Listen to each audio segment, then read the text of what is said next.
Anthropic vient de sortir Claude Opus 4.8. Dans cette vidéo, je te fais un tour rapide de tout ce qui change et de ce à quoi tu dois faire attention avec ce nouveau modèle. Allez, c'est parti. Donc là, comme tu peux le voir, je suis sur la page officielle qui présente la nouvelle version de Claude. Et moi, du coup, je vais directement basculer sur ce petit tableau car c'est la partie la plus importante. Ce tableau, il sert tout simplement à comparer la nouvelle version de Claude avec Opus 4.7, ChatGPT 5.5 et Gemini 3.1 Pro. En regardant les résultats, on peut clairement voir qu'Opus 4.8 est plus fort sur presque tous les domaines. Il est nettement au-dessus en ce qui concerne le codage, la réflexion, l'analyse de données et sa capacité à utiliser un ordinateur tout seul. Malgré ça, il y a quand même un point où il n'est pas premier, le codage agentique en terminal, soit la capacité à écrire du code et à le faire tourner sur un ordinateur. Sur cet aspect, Claude Opus 4.8 obtient un score de 74,6, ce qui est déjà un énorme progrès par rapport à Claude Opus 4.7, mais ChatGPT 5.5 reste devant avec un solide score de 78,2.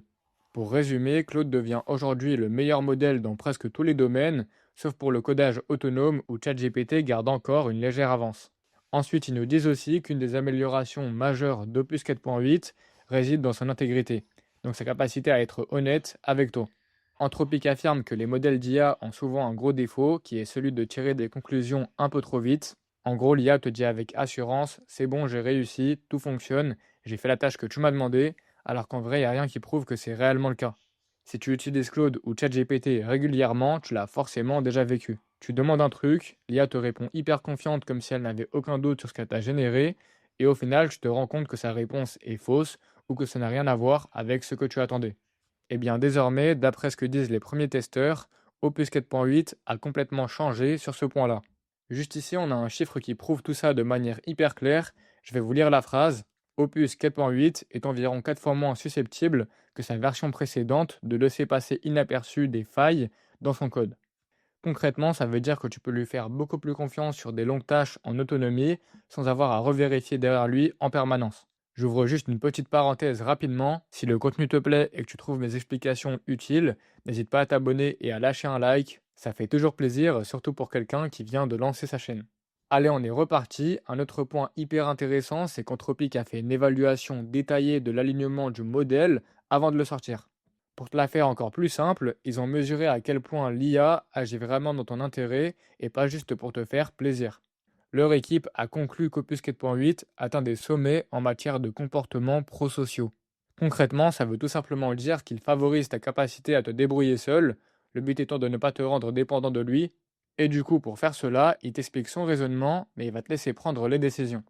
Il va également agir dans ton meilleur intérêt. C'est-à-dire que s'il pense que tu as fait une erreur, il va directement te le dire, au lieu d'aller dans ton sens à chaque fois, comme le fait souvent ChatGPT.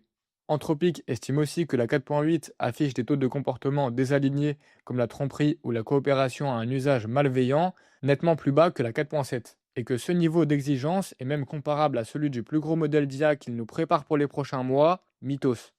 Au-delà du modèle en lui-même, Anthropic a poussé quelques autres nouveautés.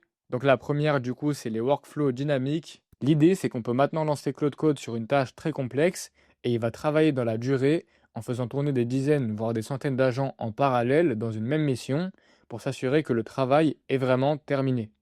Tu peux tester l'option dès maintenant et pour le faire, tu as deux façons. La première, c'est de lui dire tout simplement dans un chat et la deuxième, c'est d'activer le nouveau réglage spécifique à Claude Code directement dans l'application. Un autre gros changement, cette fois pour le chatbot de Claude et la fonction Cowork, c'est la possibilité de définir le niveau d'effort que Claude va mettre dans sa réponse. Cette fonctionnalité, elle était déjà disponible depuis un moment dans Claude Code et désormais Claude AI et Cowork l'ont également acquise. Voilà, on arrive à la fin de cette vidéo. On a fait le tour d'Opus 4.8. Dis-moi en commentaire ce que tu penses de cette nouvelle version. Ça m'intéresse vraiment d'avoir ton avis là-dessus. Et sur ce, je te dis à la prochaine. On se retrouve très bientôt dans une nouvelle vidéo.